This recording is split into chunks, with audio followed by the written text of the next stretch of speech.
Hello students, welcome back to Sapphire Blue Chem Spark. இந்த session actually NEET exam prepare பண்றவங்களுக்கான session. இதுல basic concepts of கெமிஸ்ட்ரியில இருந்து already நாம different laws of chemical combination, Dalton's theory and atoms and molecules complete பண்ணியிருந்தோம். இன்னைக்கு செஷன்ல நாம mole concept பத்தி எக்ஸ்பிளைன் பண்ண போறோம். ஸோ மோல் அப்படின்றது actually unit of a chemical substance. இப்போ நாம சப்ஸ்டன்சஸை மெஷர் பண்றதுக்கு சர்டன் பிசிக்கல் குவான்டிட்டிஸை நாம யூனிட்டாக யூஸ் பண்ணிட்டு இருக்கோம். ஸோ அதே போல நம்ம கெமிக்கல் சப்ஸ்டன்சஸ்க்கு யூனிட் கொடுக்குற போது we can't able to measure in terms of kilogram or liter. So அதனால என்ன செய்யறோம்னா மோல் அப்படின்ற ஒரு யூனிட்டை இன்ட்ரடியூஸ் பண்றோம். அப்போ மோல் அப்படின்னா என்ன? மோல் அப்படின்றது 12 கிராம் ஆஃப் கார்பன் 12 ஐசோடோப்ஸ்ல நீங்க எத்தனை எலமெண்டரி பார்ட்டிகிள்ஸ் பார்க்குறீங்களோ அதே நம்பர் ஆஃப் பார்ட்டிகிள்ஸ் இன்னொரு சிஸ்டம்ல பிரசன்ட் ஆகி இருந்தாங்கன்னா அதுக்கு பேரு தான் மோல். ஸோ மோல்னா என்னன்னு சொல்லலாம், it is the amount of substance of a system. எந்த சிஸ்டமை நாம இன்வெஸ்டிகேஷனுக்கு எடுத்திருக்கிறோமோ அந்த இன்வெஸ்டிகேட் பண்ற சிஸ்டம்ல இருக்கக்கூடிய amount of substance that contains carbon 12 ஐசோடோப்ல எத்தனை எலிமெண்டரி என்டைட்டிஸ் பிரசன்ட் ஆகி இருக்கோ அதே அளவு பார்ட்டிகிள்ஸ் நாம இன்வெஸ்டிகேட் பண்ற சிஸ்டம்லயும் இருந்ததுன்னு சொன்னா அதை தான் நாம மோல் அப்படின்னு சொல்றோம். ஆக்சுவலா 1 mole that is equal to Avogadro number of particles சொல்லலாம். Avogadro number அப்படின்னா 6.022 into 10 power 23 பார்ட்டிகிள்ஸ் இருக்கும். இது 1 மோல் ஆஃப் எனி சப்ஸ்டன்ஸ். அவங்க லிக்விடா இருக்கலாம், சாலிடா இருக்கலாம், கேஸஸா இருக்கலாம், எந்த பிசிக்கல் ஸ்டேட்ல இருந்தாலும் சரி. ஸோ 1 மோல் ஆஃப் த சப்ஸ்டன்ஸ்ல Avogadro நம்பர் ஆஃப் பார்ட்டிகிள்ஸ் இருக்கும். ஸோ இதை நாம Avogadro நம்பர் NA அப்படின்னு டினோட் பண்ணலாம். ஸோ மோல்ன்றது ஆக்சுவலா SI யூனிட். இப்போ இந்த மோல்ன்ற கான்செப்டை நம்ம டிஃபரெண்ட் வேலை எக்ஸ்பிரஸ் பண்ணலாம். ஒன்று இன் டர்ம்ஸ் ஆஃப் மாஸ், கொடுத்துருக்கிற கிவன் மாஸ் ஆஃப் சப்ஸ்டன்ஸ்ல எத்தனை மோல்ஸ் இருக்கு அதை கால்குலேட் பண்ணலாம். அல்லது கொடுத்திருக்கிற நம்பர் ஆஃப் பார்ட்டிகிள்ஸ் எத்தனை மோல அது ஃபார்ம் பண்ணும் அப்படியும் கேட்கலாம். அப்படி இல்லைன்னா நமக்கு கொடுத்திருக்கிற சப்ஸ்டன்ஸ் கிவன் வால்யூம்ல இருந்ததுன்னு சொன்னா அதுல எத்தனை மோல்ஸ் இருக்கும் இப்படியும் நாம கால்குலேட் பண்ணலாம். ஸோ மோல் அப்படின்ற ஒரு யூனிட்டை in terms of mass or in terms of number of particles or in terms of volume நம்மளால மெஷர் பண்ண முடியும். So the first one we are going to measure mole in terms of molar mass. Molar mass na enna? 1 mole of substance அதை நீங்க கிராம்ல measure பண்ணீங்கன்னா that is called gram atomic mass அல்லது molar mass அப்படின்னு சொல்லலாம். அப்போ 1 mole substance எவ்வளவு amount அது possess பண்ணுமோ அந்த அமௌண்ட்டை நாம கிராம்ல எக்ஸ்பிரஸ் பண்றோம். அதை தான் நாம மோலார் மாஸ்னு சொல்றோம். அப்ப நான் வாட்டர்னு எடுத்துக்கிட்டேன்னா ஃபார்முலா நமக்கு H2O இருப்பாங்க. அந்த ஹைட்ரஜன் ஆக்சிஜன் அவங்களோட அட்டாமிக் மாசஸை நீங்க ஆட் பண்ணீங்கன்னா 18 கிடைக்கும். That is 18 unified mass 18 gram அப்படின்னு நாம மென்ஷன் பண்ணோம்னா that makes 1 mole of the substance. So நான் வாட்டரை ஒரு எக்ஸாம்பிளா எடுத்து சொன்னேன்னா so water that makes 18 unified mass or it is termed as 18 gram that makes 1 mole of water. Okay, இந்த மோல் எந்த லெட்டரால டினோட் பண்றோம் அப்படின்னா N அப்படின்ற லெட்டரால தான் டினோட் பண்ணுவோம், small letter N. Now let us express the mole in terms of molar mass. So for a given mass of the substance அதுல எத்தனை மோல்ஸ் இருக்கு அப்படின்றத கால்குலேட் பண்றதுக்கு அந்த கிவன் சப்ஸ்டன்ஸோட மோலார் மாஸ் நமக்கு தெரிஞ்சிருக்கணும். எலமெண்டா இருந்ததுன்னு சொன்னா அந்த எலமெண்டோட அட்டாமிசிட்டி தெரிஞ்சிருக்கணும். மோனோ அட்டாமிக்னா no issues, given mass divided by atomic மாஸ்னு எடுத்துடலாம். இதே நம்ம கிட்ட கொடுத்திருக்கிற எலமெண்ட் ஒரு டைஅட்டாமிக்காவோ அல்லது பாலி அட்டாமிக்காவோ இருந்ததுன்னு சொன்னா நாம அட்டாமிக் மாஸ அதோட அட்டாமிசிட்டியால கண்டிப்பா மல்டிப்ளை பண்ணணும். அப்பதான் நமக்கு அது மோலார் மாஸா மாறும். சோ இங்க நமக்கு 1 mole equal to mass of the given substance divided by molar mass னு கொடுத்திருக்காங்க. ஓகே, ஃபார் எக்ஸாம்பிள் நான் சோடியம் எடுத்துக்கிறேன். சோடியம் சோடியம்ல எத்தனை மோல்ஸ் இருக்கு அப்படின்னு கேட்டா சோடியம் இஸ் an atom. இது எலமெண்ட் அட்டாமிக் ஸ்டேட்ல இருக்கக்கூடியது. அப்ப இதுக்கு நான் நம்பர் ஆஃப் மோல்ஸ் கண்டுபிடிச்சேனா n equal to 2.3 gram divided by 23 gram. 23 gram என்றது சோடியமோட அட்டாமிக் மாஸ். சோ அதனால இத நான் 23 கிராம்னு எடுத்துக்கிறேன். So this is equal to எவ்வளவு வரும்? 0.1 மோல்னு வரும். இது நான் சோடியம் ஆட்டம் எடுத்ததனால. சப்போஸ் நான் ஆக்சிஜன் எடுக்கிறேன் அப்படின்னா ஆக்சிஜனுக்கு ஃபார்முலா என்ன? O2. this is a molecule.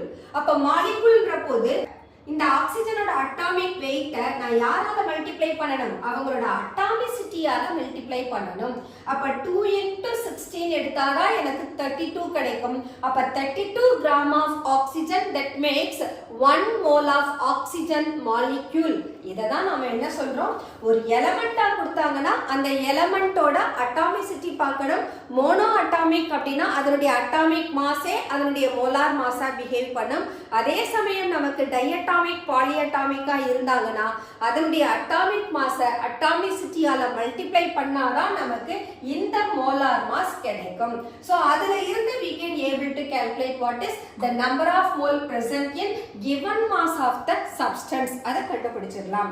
அப்போ n equal to w ன்றது given mass of the substance ஆ இருக்கட்டும். இந்த given mass w லயும் கொடுக்கலாம் அல்லது small letter m அதுலயும் கொடுக்கலாம். அப்ப n equal to w by m or m by m. இப்ப நமக்கு 3 வேரியபிள் இருக்காங்க. யாராவது 2 பேர் தெரிஞ்சா மூணாவது ஒருத்தரை கண்டுபிடிச்சிடலாம். சோ அதுக்கான கன்வர்ஷனும் சேர்த்து கொடுத்திருக்கோம். அப்ப mass of the substance equal to number of mole into molar mass எடுக்கலாம் அல்லது molar mass equal to mass of the substance divided by number of மோல்ஸும் எடுத்துக்கலாம். சோ கொடுத்திருக்கிறதுல என்ன நம்ம கிட்ட டிமாண்ட் பண்றாங்களோ அதுக்கு தகுந்தா போல இந்த ரிலேஷனை நாம ஆல்டர் பண்ணிக்கலாம். ஓகே, நவ the mole in terms of number of particles. Number of particles என்னன்னு சொன்னோம்? 1 mole it consists of Avogadro number of particles அப்படினு சொல்லிட்டோம். அப்ப given number of particlesல எத்தனை moles இருக்கு அப்படினு கேட்டா அதுக்கான ஃபார்முலா தான் இது. சோ இதுக்கு ஒரு எக்ஸாம்பிள் எடுத்துக்கலாம். Let us find number of moles of chlorine atoms. அப்ப என்ன பண்ணுவோம் நாம? Number of given atoms எவ்வளோ? 3.011 into 10 power 23 divided by Avogadro number எவ்வளவு? 6.022 into 10 power 23. இவங்களை நீங்க கேன்சல் பண்ணீங்கன்னா என்ன கிடைக்கும்? 1/2 கிடைக்கும். That is equal to what? 0.5. So number of atoms கொடுத்திருந்தாங்கன்னா அவங்கள Avogadro நம்பரால டிவைட் பண்ணோம்னா we can determine number of moles. இதுக்கான எக்ஸாம்பிள் இது.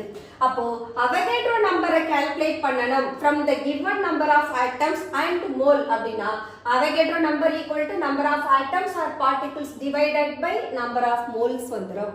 அல்லது number of atoms or particles வேணும்னா Avogadro நம்பரை number of moles ஆல நாம மல்டிப்ளை பண்ணாலும் we can able to determine. So this is mole in terms of number of particles.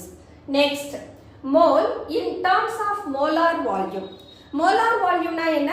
1 mole of any gas at STP அல்லது NTP. NTP na natural temperature and pressure. STP na standard temperature and pressure. So 1 mole of the any gas that will occupy 22.4 liter. So ஒரு mole gas எவ்வளோ volume occupy பண்ணும்? 22.4 லிட்டரை occupy பண்ணும். So we can write 1 mole that occupies 22.4 liter and it will contain Avogadro number of molecules or atoms or particles. So இது நமக்கு relation. அப்ப இந்த ரிலேஷன்ல இருந்து யாரை வேணாலும் நம்மனால டிட்டர்மைன் பண்ண முடியும். So for given volume of gas 11.2 litre எடுத்துப்போம். இந்த 11.2 லிட்டர் ஆஃப் ஆக்சிஜன் கேஸ்ல எத்தனை மாலிகுல்ஸ் பிரசன்ட் ஆகி இருக்கும்னு கேட்டா என்ன செய்யணும்? ஃபர்ஸ்ட் நாம மோல் கண்டுபிடிக்கணும். மோல் கண்டுபிடிச்சிட்டு பார்ட்டிகிள்ஸ் கேட்கறதுனால யாரோட மல்டிப்ளை பண்ணணும்? Avogadro நம்பரோட மல்டிப்ளை பண்ணணும். See that number of atoms அல்லது particles வேணும்னா என்ன செய்யறோம்? Mole is multiplied with Avogadro number. இங்க என்ன கொடுத்திருக்காங்க given volume இருக்கு அப்ப இந்த given volumeக்கு first நாம என்ன find out பண்ணனும் number of mole find out பண்ணனும் அதுக்கு அப்புறமா number of atoms கண்டுபிடிக்கணும்னா we have to make use of number of mole into Avogadro number so அத proceed பண்ணனும்னு சொன்னா given this one calculate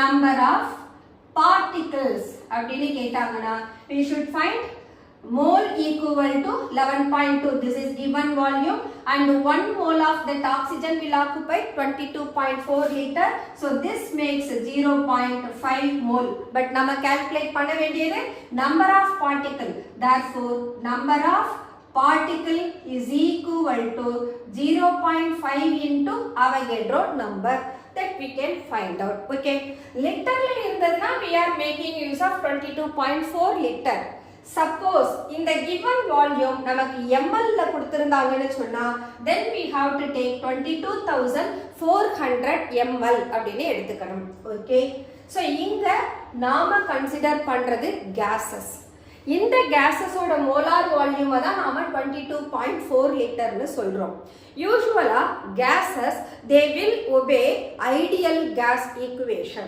இந்த gases நாம ideal gas னு சொல்லலாம் எப்ப இவங்க ஐடியல் கேஸஸா இருப்பாங்க அப்படினா அந்த gaseous moleculesக்கு இடையில இருக்கக்கூடிய interaction negligible-ஆ இருந்ததுன்னு சொன்னா then those gases are referred as ideal gas so an ideal gas which obeys the relation PV equal to nRT இந்த ரிலேஷனுக்கு என்ன பேருனா ideal gas equation P is pressure of the gas, V volume and N number of moles or gas constant T temperature.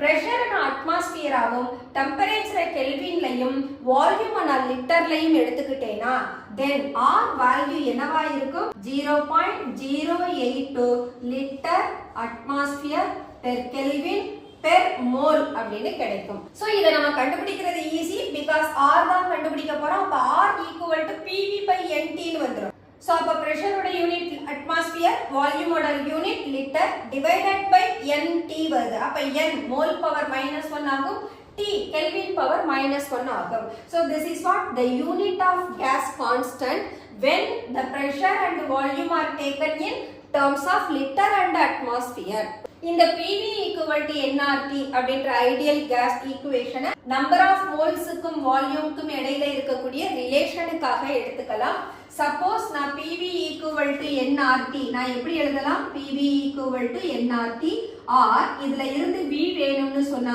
I can take nRT by P எடுக்கலாம் அல்லது n வேணும்னு சொன்னா PV by RT எடுத்துக்கலாம் so இந்த ரிலேஷனும் நாம தெரிஞ்சுக்கிட்டோம்னு சொன்னா இ கொடுத்திருக்க கண்டிஷனை பொறுத்து we can able to determine what is the volume or what is the number of molecules present in given volume of the gas அதுக்காக தான் இந்த ரிலேஷன் கொடுத்திருக்கோம் இதுல இருந்தும் நமக்கு ஏதாவது ரெண்டு பேர் தெரிஞ்சாங்கன்னா third one கண்டுபிடிக்கலாம் so volume in liter given volume உங்களுக்கு கண்டுபிடிக்கணும்னா you can multiply number of mole with 22.4 liter so that's all mole in terms of molar volume okay இதுல ஒரு important term ஒன்னு இருக்கு நாம இதுவரைக்கும் அவகாட்ரோ நம்பர் அத பத்தி மட்டும் தான் படிச்சிருக்கோம் அதுவும் அந்த அவகாட்ரோ நம்பர் ஒரு மோல் சப்ஸ்டன்ஸ்ல இத்தனை பார்ட்டிகிள்ஸ் இருக்கும் அப்படின்றத சொல்றது தான் நமக்கு அவகாட்ரோ நம்பர் அது அவகாட்ரோ ஹைபோதசிஸ்லயும் பார்த்தோம் equal volume of all gases under same temperature and pressure they will contain same number of particles னு படிச்சோம் அத தான் அவகாட்ரோ ஹைபோதசிஸ் னு சொல்றோம் சோ இங்க நாம எடுத்துக்கக்கூடிய இந்த அவகாட்ரோ நம்பரை நீங்க ரெசிப்ரோக்கலா பாத்தீங்கன்னா தென் அதுக்கு என்ன பேருனா அவோகிராம் அப்படின்னு பேரு ரெசிப்ரோக்கல் தான் எப்படி வரும் 1/6.022 into 10 power 23 னு கிடைக்கும் so the reciprocal of Avogadro number அவோகிராம் அப்படின்னு சொல்றோம் அப்ப 1/6.022 into 10 power 23 சோ இதனுடைய வேல்யூ என்னவா இருக்கும் 0.1661 into 10 power minus 23 னு கிடைக்கும் அல்லது எப்படி எழுதலாம் 1.661 into 10 power minus 24 னு இருக்கும் this is what avogram okay இன்னொரு இன்ஃபர்மேஷன் யூசுவலா நாம number of molecules for the given வால்யூம்க்கு கால்குலேட் பண்ணுவோம் அந்த given வால்யூம் நமக்கு லிட்டர்ல இருக்கலாம் அல்லது mlல இருக்கலாம். Suppose number of molecules in 1 centimetre cube of gas அப்படின்னு கேட்டாங்கன்னா அதை STPல நாம மெஷர் பண்ணோம்னா அதுக்கு என்ன பேரு? Loschmidt number. That's all mole concept. So mole concept ஒரு இம்பார்ட்டன்ட் கான்செப்ட். இந்த மோல் பத்தின இன்ஃபர்மேஷன் தெரியல அப்படின்னு சொன்னா நம்மளால நிறைய நியூமரிக்கல்ஸை சால்வ் பண்ண முடியாம போயிடும். ஃபார் எக்ஸாம்பிள் சொல்யூஷன் சாப்டர் இருக்கு, தெர்மோடைனமிக்ஸ் இருக்கு, ஈக்விலிபிரியம் சாப்டர்ஸ் இருக்கு. இங்க எல்லா இடத்துலையுமே நாம மோல் தான் நம்மளோட பேசிக் யூனிட்டா யூஸ் பண்றதுனால கண்டிப்பா mole concept in terms of mass, in terms of volume, in terms of number of particles தெரிஞ்சா மட்டும்தான் கேட்டிருக்கிற கொஸ்டினுக்கு தகுந்தா போல இந்த ரிலேஷன்ஸ்ல எது நமக்கு அப்ளிகபிள் ஆகுமோ அதை நாம சூஸ் பண்ண முடியும். The next one, percentage composition. percentage composition அப்படின்றது நம்மகிட்ட ஒரு கெமிக்கல் ஃபார்முலா கொடுத்துருக்காங்க. அந்த கெமிக்கல் ஃபார்முலால டிஃபரண்ட் ஆட்டம்ஸ் பிரசன்ட் ஆகி இருப்பாங்க, டிஃபரண்ட் ரேஷியோலையும் இருப்பாங்க. ஒவ்வொரு ஆட்டம்ஸும் அதோட டோட்டல் பர்சன்டேஜுக்கு எவ்வளோ கான்ட்ரிபியூட் பண்ணுது அதை தான் நாம பர்சன்டேஜ் காம்போசிஷன் சொல்றோம். ஃபார் எக்ஸாம்பிள் சோடியம் கார்பனேட் அப்படின்னு ஒரு ஃபார்முலா எடுத்துக்கலாம். ஸோ நம்ம சோடியம் கார்பனேட் எடுத்தோம்னா இதோட ஃபார்முலா Na2CO3 கிடைக்கும். இந்த சோடியம் கார்பனேட் சப்போஸ் இது ஒரு அன்நைட்ரஸ் காம்பவுண்டா இருந்ததுன்னா ஜஸ்ட் சோடியம் கார்பனேட் இருக்கும், அல்லது நான் டெக்கா ஹைட்ரேட்டா எடுத்தேன்னா இந்த மாதிரி இருக்கும். ஸோ என்னோட காம்பவுண்ட் டெக்கா ஹைட்ரேட்டா கொடுத்துருக்காங்களா அல்லது வெறும் சோடியம் கார்பனேட் மட்டும் கொடுத்துருக்காங்களா அதை பொறுத்து நான் என்ன பண்ணலாம், சோடியம் எத்தனை பர்சன்ட் பிரசன்ட் ஆகி இருக்கு, கார்பனோட பர்சன்டேஜ், ஆக்சிஜனோட பர்சன்டேஜ், ஹைட்ரஜனோட பர்சன்டேஜ் கண்டுபிடிக்கலாம். பட் இங்க ஆக்சுவலா நமக்கு இந்த 10 வாட்டர் மாலிகுல் அப்படின்றது அந்த சப்ஸ்டன்ஸோட வாட்டர் ஆஃப் கிறிஸ்டலைசேஷன் அப்படின்னு சொல்லுவோம். சப்போஸ் இந்த சப்ஸ்டன்ஸை நான் ஹீட் பண்ணேன்னா ஃபர்ஸ்ட் யாரு தான் அதுல இருந்து வெளியில போவாங்க, வாட்டர் மாலிகுல் தான் லாஸ் ஆகும். அப்ப என்னோட சப்ஸ்டன்ஸ் இப்ப என்னவா மாறிடும், அன்நைட்ரஸ் கண்டிஷனுக்கு வந்துடும். ஏன்னா அதனுடைய வாட்டர் மாலிகுலை லூஸ் பண்ணதுனால.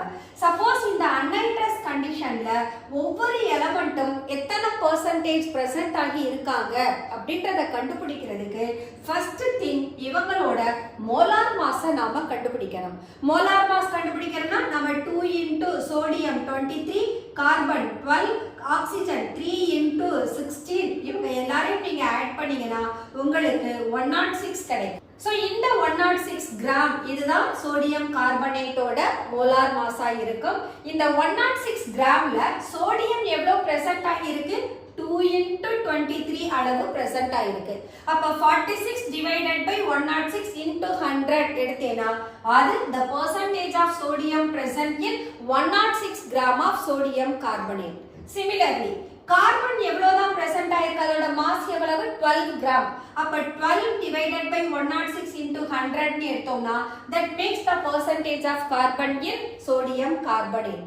Similarly ஆக்சிஜன் டோட்டலா எவ்வளவு பிரசன்ட் ஆயிருக்காங்க, 3 into 16 அப்ப 48 கிராம் ஆக்சிஜன் பிரசன்ட் ஆகுது. அப்ப ஆக்சிஜனோட மாஸ் 48 divided by 106 into 100 போட்டோம்னா that makes its percentage of composition. Okay, இப்போ நான் sodium percentage, carbon percentage, oxygen percentage எடுத்துட்டேன். இவங்க percentage எல்லாரையும் நீங்க ஆட் பண்ணீங்கன்னா அது கம்பல்சரி ஈக்குவல் டு 100% இருக்கணும். 100%க்கு வந்தாதான் நீங்க போட்டிருக்க கால்குலேஷன் கரெக்ட் அப்படின்னு அர்த்தம். ஸோ பர்சன்டேஜ் கால்குலேட் பண்ற போது உங்களோட டெசிமல்ஸ் அப் டு 2 டெசிமலா இருக்கட்டும். அட் த சேம் டைம் அதை ரவுண்ட் ஆஃப் பண்ண முடியும்னா ரவுண்ட் ஆஃப் பண்ணி எடுத்துக்கோங்க. அப்பதான் நீங்க ஆட் பண்ற டோட்டல் பர்சன்டேஜ் 100க்கு ஈக்குவலா நமக்கு கிடைக்கும். So this is what mass percentage.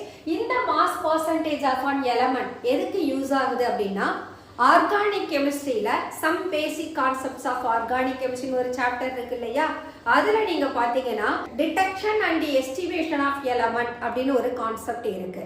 அந்த டிடெக்ஷன்ல ஃபர்ஸ்ட் என்னென்ன எலமெண்ட்லாம் கிவன் ஆர்கானிக் காம்பவுண்ட்ல பிரசன்ட் ஆகி இருக்குன்னு ஸ்பெசிபிக் எக்ஸ்பெரிமெண்ட்ஸ் வழியா ஐடென்டிஃபை பண்ணுவோம். அதுக்கப்புறம் என்ன செய்வோம், ஒவ்வொரு எலமெண்ட்டும் அந்த ஆர்கானிக் காம்பவுண்ட்ல எத்தனை பர்சன்ட் பிரசன்ட் ஆகி இருக்குன்னு கால்குலேட் பண்ணுவோம். அதுக்கும் நமக்கு டிஃபரண்ட் மெத்தட்ஸ் ஆஃப் எஸ்டிமேஷனும் இருக்கு. அப்ப carbon, hydrogen, oxygen, nitrogen, halogen, sulphur, phosphorus. இவங்க அத்தனை பேரையுமே நம்மனால எஸ்டிமேட் பண்ண முடியும். எஸ்டிமேட் பண்ற போது அந்த டிஃபரண்ட் ஆட்டம்ஸோட பெர்சன்டேஜை கால்குலேட் பண்ணுவோம். பெர்சன்டேஜ் கால்குலேட் பண்ணிட்டோம்னு சொன்னா அதுல இருந்து நம்மனால எம்பிரிக்கல் ஃபார்முலாவை கண்டுபிடிக்க முடியும். எம்பிரிக்கல் ஃபார்முலா தெரிஞ்சதுன்னா அங்க இருந்து மாலிகுலர் ஃபார்முலா வருவோம். மாலிகுலர் ஃபார்முலா தெரிஞ்சதுன்னா ஸ்ட்ரக்சரல் ஃபார்முலாவை எடுத்துருவோம். ஸோ இந்த mass percentage of an element is an important tool to know about the percentage composition of every element that contribute to its total mass of the substance.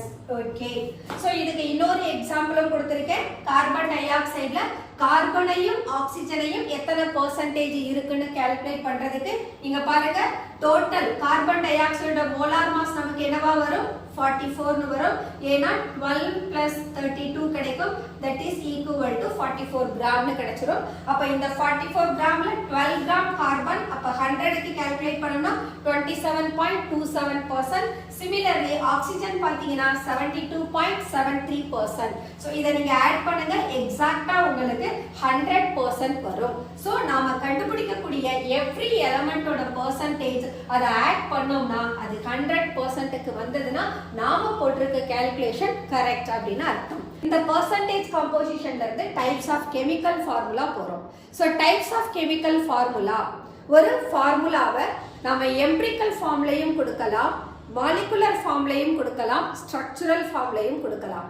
But anyhow உங்களுக்கு molecular formula தெரியணும்னா empirical formula தான் first தெரியணும். அப்ப empirical ஃபார்முலானா என்ன? கொடுத்திருக்கிற காம்பவுண்ட்ல different atoms எந்த simplest ரேஷியோல present ஆகி இருக்காங்க அத பத்தி சொல்றது தான் எம்பிரிக்கல் ஃபார்முலாவா இருக்கும். ஃபார் எக்ஸாம்பிள் நான் குளுக்கோஸ் எடுத்துக்கிறேன். Glucose formula C6H12O6. சோ இங்க கார்பன், ஹைட்ரஜன், ஆக்சிஜன் எந்த ரேஷியோல நமக்கு பிரசன்ட் ஆகி இருக்காங்க? 6:12:6 ன்னு இருக்கு. இதோட சிம்பிளஸ்ட் ஃபார்ம் பாத்தீங்கன்னா 1:2:1 ன்னு இருக்கும். அப்ப இந்த 6:12:6 அதோட மாலிகுலர் ஃபார்முலாவா இருக்கும். அந்த சிம்பிளஸ்ட் ரேஷியோ நமக்கு என்னவா இருக்கும்? எம்பிரிக்கல் ஃபார்முலாவா இருக்கும். So from the empirical formula we cannot able to determine the molecular formula.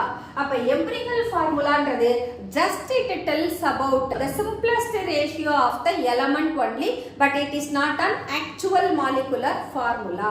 அப்ப molecular formulaனா அதை எப்படி நாம கண்டுபிடிக்கிறது?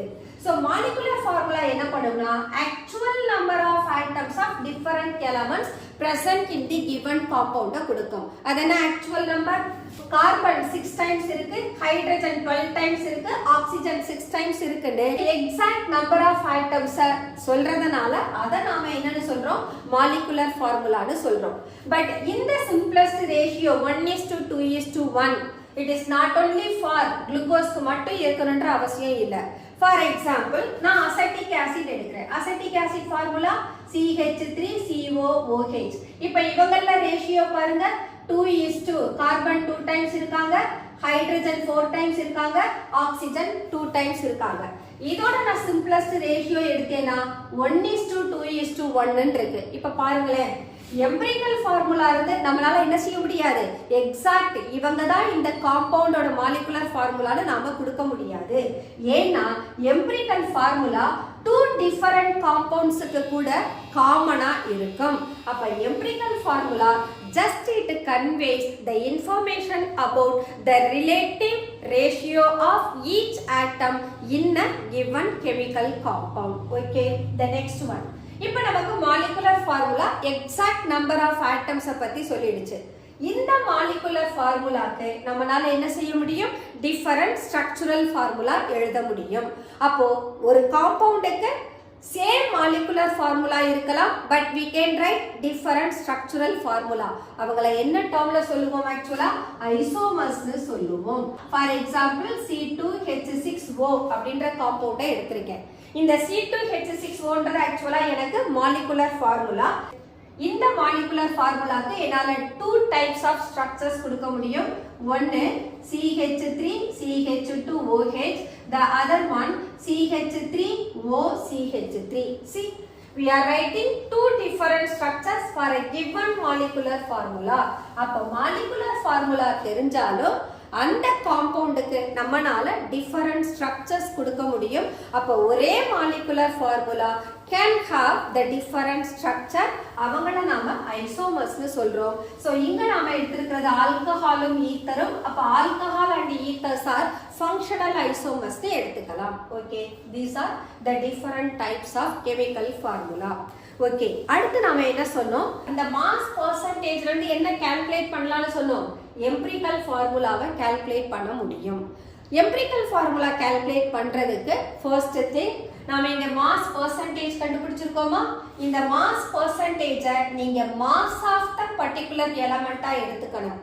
அப்ப இந்த கிவன் மாஸ்ல இருந்து எத்தனை மோல் பிரசன்ட் ஆகி இருக்குன்னு பார்க்கணும். கொடுத்திருக்கிற பெர்சன்டேஜை நீங்க மாஸ் ஆஃப் த சப்ஸ்டன்சஸா எடுத்துக்கிட்டு அத அவங்களோட அட்டாமிக் வெயிட்டால டிவைட் பண்ணீங்கன்னா உங்களுக்கு நம்பர் ஆஃப் மோல்ஸ் கிடைக்கும். சோ நம்பர் ஆஃப் மோல்ஸ் ஆக்சுவலா நமக்கு ஃபிராக்ஷன்ஸ்ல இருக்கும். அதை நீங்க சிம்பிள் ரேஷியோவா மாத்துறதுக்கு ஸ்மாலஸ்ட் நம்பரை எடுத்து ஒவ்வொரு நம்பர் ஆஃப் மோலையும் டிவைட் பண்ணீங்கன்னா உங்களுக்கு ஒரு சிம்பிள் ஹோல் நம்பர் ரேஷியோ கிடைக்கும். அந்த சிம்பிள் ஹோல் நம்பர் ரேஷியோ தான் நமக்கு என்னவா மாறும்? எம்பிரிக்கல் ஃபார்முலாவா மாறும். ஓகே, இப்போ எனக்கு எம்பிரிக்கல் ஃபார்முலா கிடைச்சிருச்சு. அடுத்து நான் யாரை கண்டுபிடிக்கணும்? மாலிகுலர் ஃபார்முலாவை கண்டுபிடிக்கணும். மாலிகுலர் ஃபார்முலா கண்டுபிடிக்கிறதுக்கு எக்ஸாக்டா அந்த காம்பவுண்ட்ல ஒவ்வொரு எலிமெண்ட்டும் எத்தனை டைம்ஸ் இருக்காங்கன்றதை தெரிஞ்சுக்கணும். அதுக்கு நமக்கு ஒரு ரிலேஷன் இருக்கு. அந்த ரிலேஷன் என்னன்னா molecular formula is equal to empirical formula n times. இந்த n அப்படின்றது என்ன சொல்லும்னா how many times each atoms are present in this molecular formula, அத பத்தி சொல்றதுதான் n. சோ இந்த n வேல்யூவை கண்டுபிடிக்க மாலிகுலர் ஃபார்முலாவை எம்பிரிக்கல் ஃபார்முலா வெயிட்டால டிவைட் பண்ணணும். So n that can be determined by dividing molecular formula weight divided by empirical formula weight. So first step நாம empirical formula கண்டுபிடிச்ச பின்னால செகண்ட் ஸ்டெப் என்ன செய்றோம்? அந்த empirical formulaவோட weight கண்டுபிடிக்கணும். weight கண்டுபிடிச்ச பின்னால இதுல இருக்கக்கூடிய actual number of atoms கண்டுபிடிக்க n கண்டுபிடிக்கணும். So n calculate பண்றதுக்கு molecular formula weight empirical formula weight ஆல டிவைட் பண்ணோம்னா நமக்கு n கிடைச்சிரும். அப்ப இந்த ரிலேஷன்ல சப்ஸ்டிட்யூட் பண்ணுங்க. molecular formula equal to empirical formula n வரும். So இத சால்வ் பண்ணா உங்களால molecular formulaவை கண்டுபிடிக்க முடியும். ஒருவேளை molecular formula weightக்கு பதிலா வேப்பர் டென்சிட்டி கொடுத்திருந்தாங்கன்னா அப்ப நாம என்ன செய்யணும்? வேப்பர் டென்சிட்டிக்கும் மாலிகுலர் வெயிட்டுக்கும் இடையில ஒரு ரிலேஷன் பார்த்தோமா? Molecular weight equal to 2 into vapour டென்சிட்டின்னு. சோ கொடுத்திருக்கிற வேப்பர் டென்சிட்டியை 2 ஆல மல்டிப்ளை பண்ணீங்கன்னா அது மாலிகுலர் வெயிட்டா மாறும். சோ இந்த மாலிகுலர் வெயிட்டை நாம எதுக்கு யூஸ் பண்ணிக்கலாம்? n வேல்யூ கால்குலேட் பண்றதுக்கு யூஸ் பண்ணிக்கலாம். So that's all the determination of empirical formula and molecular formula. Empirical formula determine பண்றதுக்கான டேபிள் மட்டும் கொடுத்துருக்கேன். இந்த டேபிளை பேஸ் பண்ணி எந்த மாதிரியான எலமெண்ட் கொடுத்துருக்காங்களோ அதுக்கு நாம சால்வ் பண்ணலாம். ஃபர்ஸ்ட் என்னென்ன எலமெண்ட் கொடுத்துருக்காங்களோ அதை எலமெண்ட் காலம்ல ரெப்ரசன்ட் பண்ணணும். தென் எவ்ரி எலமெண்ட் என்ன மாஸ் பர்சன்டேஜ்ல இருக்கோ அந்த மாஸ் பர்சன்டேஜை இங்க கொடுக்கணும். ஒருவேளை கார்பனுக்கும் ஹைட்ரஜனுக்கும் மாஸ் பர்சன்டேஜ் கொடுத்துட்டு ஆக்சிஜனுக்கு கொடுக்கல அப்படின்னு சொன்னா நீங்க என்ன பண்ணணும்? 100ல இருந்து percentage of carbon plus percentage of hydrogen add பண்ணி லெஸ் பண்ணீங்கன்னா உங்களுக்கு அது ஆக்சிஜனோட மாஸ் பர்சன்டேஜா மாறும். ஓகே, இப்போ நமக்கு எல்லாருக்கும் மாஸ் பர்சன்டேஜ் கிடைச்சிருச்சு. இதுல இருந்து அடுத்து என்ன கால்குலேட் பண்ணணும்னா மோல் ரேஷியோ கண்டுபிடிக்கணும். இந்த மாஸ் பர்சன்டேஜை அப்படியே ஆக்சுவல் மாஸா எடுத்துக்கோங்க. அந்த மாஸ் பர்சன்டேஜை அவங்களோட மோலார் மாஸ் அட்டாமிக் மாஸால டிவைட் பண்ணுங்க. சோ அட்டாமிக் மாஸால டிவைட் பண்ணோம்னா நமக்கு இந்த எலிமெண்டோட மோல் ரேஷியோ கிடைக்கும். இந்த மோல் ரேஷியோ ஆக்சுவலா பாத்தீங்கன்னா ஃபிராக்ஷன்ஸ் டெசிமல்ஸா தான் இருக்கும். அந்த டெசிமல்ஸை நம்ம என்னவா மாத்தணும்? சிம்பிள் மோல் ரேஷியோவா மாத்துறதுக்கு இதனுடைய வேல்யூஸ்ல எந்த மோல் ரேஷியோ ஸ்மாலஸ்டா இருக்கோ அந்த ஸ்மாலஸ்ட் மோல் ரேஷியோவால ஒவ்வொரு மோல் ரேஷியோவையும் டிவைட் பண்ணணும். டிவைட் பண்ணீங்கன்னா உங்களுக்கு சிம்பிள் மோல் ரேஷியோ கிடைக்கும். ஒருவேளை இந்த சிம்பிள் மோல் ரேஷியோ உங்களுக்கு nearly closest to round off value இருந்தா நீங்க round off பண்ணிக்கலாம். For example 1.99 இப்படி இருந்ததுன்னு சொன்னா you can make it as 2 னு போட்டுக்கலாம். பட் 1.99 வரல, எனக்கு 1.5 வந்திருக்கு அப்படின்னா இதை நீங்க என்ன பண்ணணும், ஃபிராக்ஷனா மாத்திக்கணும். ஃபார் எக்ஸாம்பிள் ஜஸ்ட் சாம்பிள் தான் சொல்றேன். கார்பன் 1:2 இருக்கு, ஹைட்ரஜன் 1.5 வருது, ஆக்சிஜன் 1 வருதுன்னு வச்சுக்கோங்க. அப்ப இந்த ரேஷியோ 1:1.5:1 வரும். இந்த 1.5 நீங்க என்ன பண்ணலாம், 3/2 எடுக்கலாம். அப்ப இந்த ஃபிராக்ஷனல் வேல்யூவை சிம்பிள் ஹோல் நம்பரா மாத்துறதுக்கு இந்த என்டையர் ஃபிராக்ஷனையும் யாரால மல்டிப்ளை பண்ணலாம், 2. அப்ப நமக்கு என்ன கிடைக்கும், 2:3:2 கிடைச்சிடும். சோ நம்மளோட மோல் ரேஷியோ ஆக்சுவலா இப்படி ஹோல் நம்பர் ரேஷியோவா கிடைச்சா மட்டும்தான் நம்மளால அந்த எலமெண்ட்ஸுக்கான எம்பிரிக்கல் ஃபார்முலா கொடுக்க முடியும். எம்பிரிக்கல் ஃபார்முலா கால்குலேட் பண்றதுக்கு இந்த சிம்பிள் மோல் ரேஷியோ ஆக்சுவலா ஹோல் நம்பர் ரேஷியோவா தான் இருக்கணும். இந்த காலமை நாம simplify பண்ணணும். So we will get, after getting that whole number ratio, for example நான் 2:3:2 னு கிடைச்சிருக்கு. அப்ப நான் என்ன எழுதுவேன், empirical formula C2H3O2 னு வந்ததா எழுதுவேன். இது just sample. நான் எந்த டேட்டாவும் இல்லாம இந்த மாதிரி வந்தா இப்படி செய்யலாம்னு தான் கொடுத்திருக்கேன். சோ கொடுத்திருக்கிற டேட்டாவுக்கு இது போல நம்ம காலம் ஃப்ரேம் பண்ணி சால்வ் பண்ணோம்னா empirical formula calculate பண்ண முடியும். Mole concept in chemical reactions. ஒரு கெமிக்கல் ரியாக்ஷன்ஸ்ல நாம ரியாக்டன்ட் அண்ட் ப்ராடக்ட் எழுதுற போது கம்பல்சரி அந்த கெமிக்கல் ரியாக்ஷன் நமக்கு பேலன்ஸ் ஆகி இருக்கணும். ஸோ ஒரு பேலன்ஸ்டு கெமிக்கல் ரியாக்ஷன்ல ratio of reactant to product அதை ஃபைண்ட் அவுட் பண்ணோம்னா அந்த ரேஷியோ அந்த மாலிகுல்ஸோட மோல்ஸ் ரேஷியோவுக்கும் அதோட வால்யூம் ரேஷியோவுக்கும் ஈக்குவலா இருக்கும். மோல்ஸ் ரேஷியோன்ற போது நாம அவங்கள ஒரு சொல்யூஷனா எடுத்துக்கலாம். அப்ப the ratio between reactant and product molecules is same to the ratio of their moles and volumes.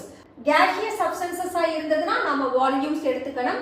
at NTP natural temperature pressureல innet balanced chemical equationக்கு find out பண்ணலாம். So let us take an example. Sodium sulfate reacts with barium chloride to form barium sulfate and sodium chloride. First equation balance பண்ணணும். So balance பண்ணா 2 sodium 2 chlorine, அப்ப sodium chloride நமக்கு 2 times form ஆகுறாங்க. Barium sulphate 1 time தான் இருக்காங்க. இப்ப reacting மாலிகுலோட proportion பார்த்தோம்னு சொன்னா சோடியம் சல்ஃபேட் 1 டைம் இருக்கு, பேரியம் குளோரைடு 1 டைம் இருக்கு. இந்த பக்கம் வந்தீங்கன்னா பேரியம் சல்ஃபேட் 1 டைம் இருக்கு, சோடியம் குளோரைட் 2 டைம்ஸ் இருக்கு. அப்ப ரியாக்டிங் மாலிகுல்ஸ் அண்ட் their ப்ராடக்ட்டோட ரேஷியோ 1:1:1:2 அப்படி இருக்கு. சரி, இப்போ இதுக்கு மோல் ரேஷியோ பார்த்தீங்கன்னா எப்படி சொல்லுவேன், 1 mole of sodium sulfate reacts with 1 mole of barium chloride to form 1 mole of barium sulfate and 2 moles of sodium chloride னு சொல்லுவேன். அது எப்போ ஈக்குவேஷன் பேலன்ஸ்டா இருக்கிற போது. So once again இவங்களை நான் மோல்ஸோட ரேஷியோல ரெப்ரசன்ட் பண்ணினா I can take 1 mole of sodium sulfate reacts with 1 mole of barium chloride to form 1 mole of barium sulfate and 2 moles of sodium chloride. இப்ப பாருங்க, reacting molecules and அவங்களோட ப்ராடக்ட்டுக்கு இடையில இருக்கக்கூடிய ratio அதோட moles ரேஷியோவுக்கு ஈக்குவலா இருக்கு. அததான் இந்த ஸ்டேட்மெண்ட் நமக்கு ப்ரூவ் பண்ணுது. Next, hydrogen case, bromine liquid, இங்க எனக்கு HBr ஃபார்ம் ஆகுது. இந்த ஸ்டேஜ்ல பார்த்தோம்னா இவங்களையும் நாம பேலன்ஸ் பண்ணணும். Hydrogen bromine 2 times, so 2 HBr எடுத்துக்கிறோம். சோ ஹைட்ரஜன் புரோமின் HBr இவங்களை எடுக்கிற போது இவங்களோட ரேஷியோவை 1:1:2 னு சொல்றோம். இப்போ நான் நம்பர் ஆஃப் மோல்ஸ்லயோ அல்லது வால்யூம்ஸ்லயோ சொல்லணும்னா this makes 1 volume of hydrogen is to 1 volume of bromine to form 2 volumes of HBr னு மாறும். So once again இதோட ரேஷியோ 1:1:2 னு கிடைக்கும். நம்ம வால்யூம் ரேஷியோலையும் எடுத்துக்கலாம், இதே நீங்க எப்படியும் எடுத்துக்கலாம். மோல் ரேஷியோல எடுத்துக்கிட்டாலும் சேம் வேல்யூ தான் கிடைக்க போகுது. So this is mole ratio. That's all mole concept in chemical reactions. So நம்மளோட stoichiometric equation, இந்த well balanced chemical equation stoichiometric equation னு சொல்லுவோம். So அந்த stoichiometric equationsக்கு தான் நம்மனால ரியாக்டிங் மாலிகூல்ஸோட ரேஷியோவை அதோட மோல்ஸுக்கும் அல்லது அதோட வால்யூம்ஸுக்கும் சேம் ரேஷியோல இருக்காங்கன்னு ப்ரூவ் பண்ண முடியும். Okay students, let us close our today's session. இந்த சாப்டர்ல ஜஸ்ட் ஒரு 2 more கான்செப்ட் தான் இருக்கு. ஒன்னு கான்சன்ட்ரேஷன் டேர்ம்ஸ் கண்டுபிடிக்கிறது, then stoichiometric based equations and then அவங்களோட லிமிட்டிங் ஏஜென்ட்டை டிட்டர்மைன் பண்றது. இது மட்டும் தான் இருக்கு. அதை நாம நெக்ஸ்ட் செஷன்ல பார்க்கலாம். until then bye bye.